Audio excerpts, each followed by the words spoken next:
Hello everyone, welcome to Amit CBSE academy. और आज की क्लास में हम सॉल्व करेंगे R S. Agarwal class 10 math chapter 5 arithmetic progression की एक्सरसाइज 5A से क्वेश्चन नंबर 40 और 41 को डिस्कस करेंगे। सबसे पहले बात करते हैं क्वेश्चन नंबर 40 की। If P th term of an AP is Q and Qth term is P, then show that its P plus Qth term is 0। क्या कह रहे हैं क्वेश्चन में, देखिए कि pth टर्म है ना, क्वेश्चन नंबर 41, pth टर्म मतलब AP of a question is Q of an AP, मतलब जो क्वेश्चन में गिवन है कि pth टर्म एक AP का Q है और उसी तरीके से qth टर्म क्या है, P है। तो हमें शो करना है कि A P प्लस Q वो 0 के बराबर होगा, ये आपको शो करना है। ठीक है, दो कंडीशन गिवन है क्वेश्चन में। पहली कंडीशन में क्या कह रहे हैं कि जो pth टर्म है ना, pth टर्म वो Q के बराबर है, जो qth टर्म है वो किसके बराबर है, वो P के बराबर है। तो आपको A P प्लस Q बताना है कि वो 0 के बराबर होगा। तो nth टर्म का फॉर्मूला क्या होता है, A n is equal to A plus n minus 1 D के बराबर होता है ना।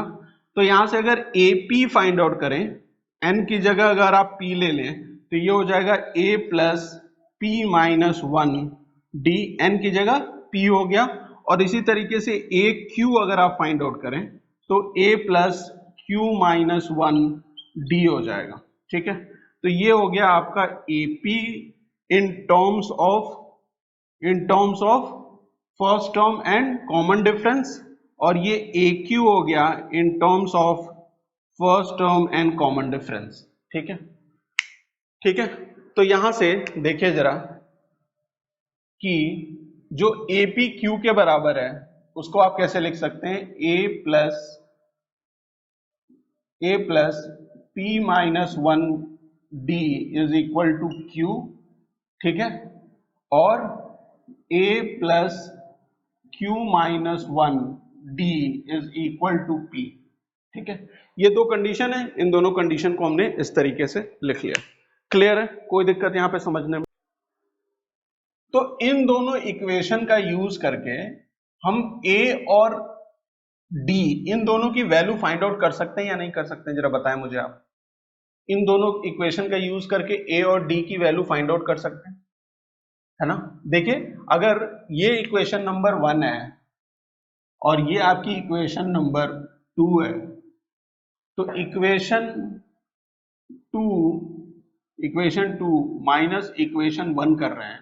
Equation 2 minus equation 1, a plus Q minus 1 D is equal to p, और a plus P minus 1 D is equal to q. Minus किया तो ये minus और यहां माइनस आ जाएगा। ठीक है, ये टर्म कैंसिल हो गया। तो यहां क्या बचा, यहां बचा आपका q minus 1 d minus p minus 1 d that is equal to p minus q। ठीक है, d अगर आप यहां से कॉमन ले लें, d कॉमन ले लें तो d यहां भी है, d यहां भी है, कॉमन ले लीजिए तो ब्रैकेट के अंदर क्या बचेगा, q minus 1 minus p minus 1 is equal to p minus q। ठीक है, और इस ब्रैकेट को ओपन करेंगे तो ये माइनस साइन अंदर मल्टीप्लाई हो जाएगी, तो d q minus 1 minus p plus 1 that is equal to p minus q। ये प्लस माइनस 1 और ये प्लस 1 कैंसिल हो जाएगा, तो ये हो जाएगा d q minus p is equal to p minus q, और d की वैल्यू यहां से फाइंड आउट करेंगे तो p minus q by q minus p that is equal to minus 1, है ना। यहां से d की वैल्यू आ गई माइनस 1। कोई दिक्कत यहां पे, यहां समझने में कोई प्रॉब्लम है कि p माइनस क्यू और by Q minus P minus 1 के बराबर होगा। भाई अगर यहाँ पे आप माइनस साइन कॉमन ले लेंगे तो माइनस 1 ही तो बचेगा, है ना। ठीक है, क्लियर है। तो d की वैल्यू आपने फाइंड आउट कर ली। ठीक है,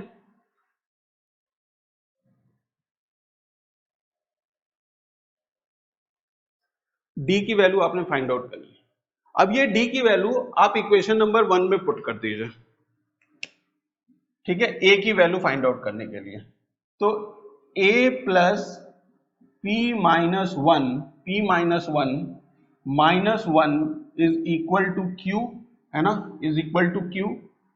और a प्लस ये माइनस साइन मल्टीप्लाई होगा तो यहाँ पे minus P plus one is equal to Q, that is a is equal to, a की वैल्यू करेंगे तो ये सारी चीजें यहां चली जाएंगी, ये हो जाएगा p plus Q plus one, ठीक है, माइनस वन, सॉरी, यहाँ पे माइनस वन आ जाएगा। a की वैल्यू आ गई p plus Q minus one, ठीक है, a की वैल्यू आ गई p plus Q minus one.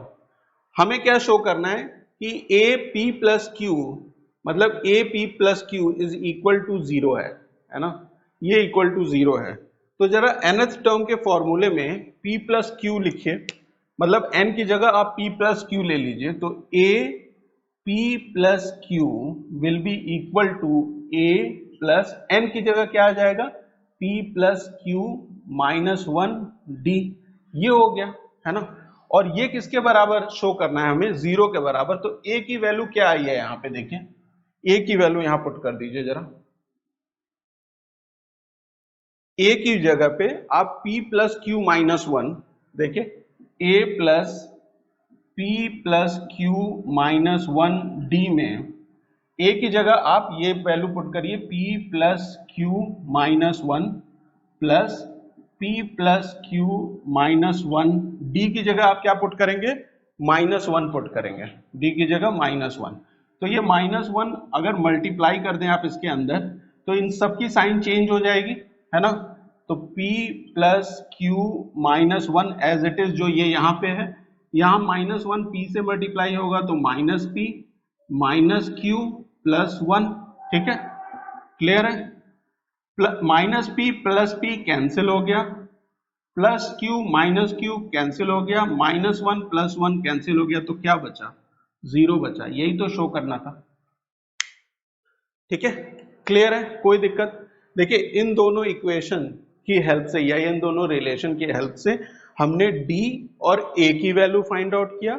फिर फर्दर क्या किया कि जो शो करना है कि p प्लस क्यूएथ टर्म जीरो के बराबर है, तो p प्लस क्यूएथ टर्म को आप लिख सकते हैं a plus p plus Q minus one D.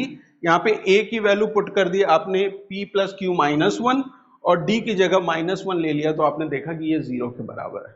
Question number 40 clear है, बहुत ही सिंपल सा क्वेश्चन है, थोड़ी सी आपको एल्जेब्रिक फॉर्म में चीजों को करना है, तो इससे कोई खास परेशानी वाली बात नहीं है, आप इसे कर सकते हैं, है ना, इतना कर सकते हैं, ठीक। नेक्स्ट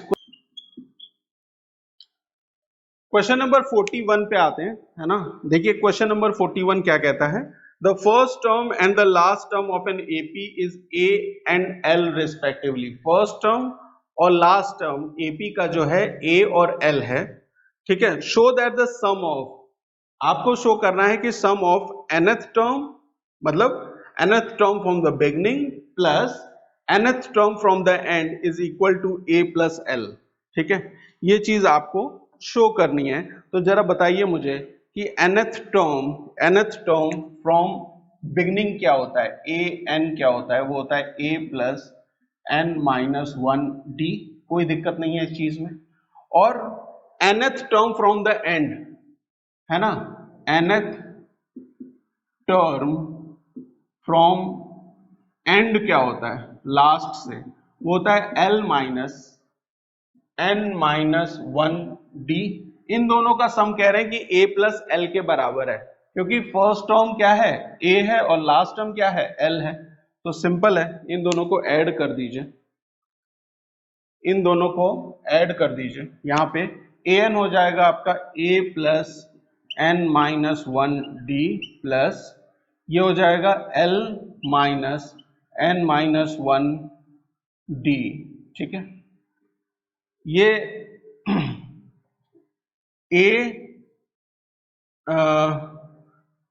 ये देखिए n minus one D plus में है और minus n minus one D यहाँ पे है ना।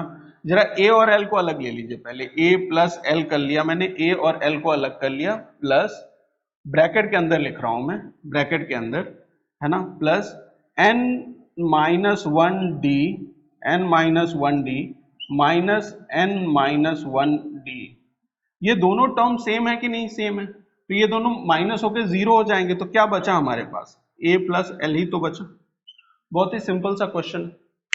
आपको सिर्फ क्या याद होना चाहिए कि nth term from the beginning क्या होता है, that is a plus n minus one d, और nth term from the end क्या होता है, that is l, last term minus n minus one d, है ना। इन दोनों को आप ऐड करेंगे तो ये n minus one D plus में n माइनस वन डी क्या माइनस में, ये कैंसिल हो जाएंगे, तो आपके पास सिर्फ क्या बचेगा, a प्लस एल, और यही आपको शो करना था। तो उम्मीद करता हूं दोनों क्वेश्चन आपको बहुत अच्छे से क्लियर हो गए होंगे। मिलते हैं नेक्स्ट क्लास में। Thank you for watching.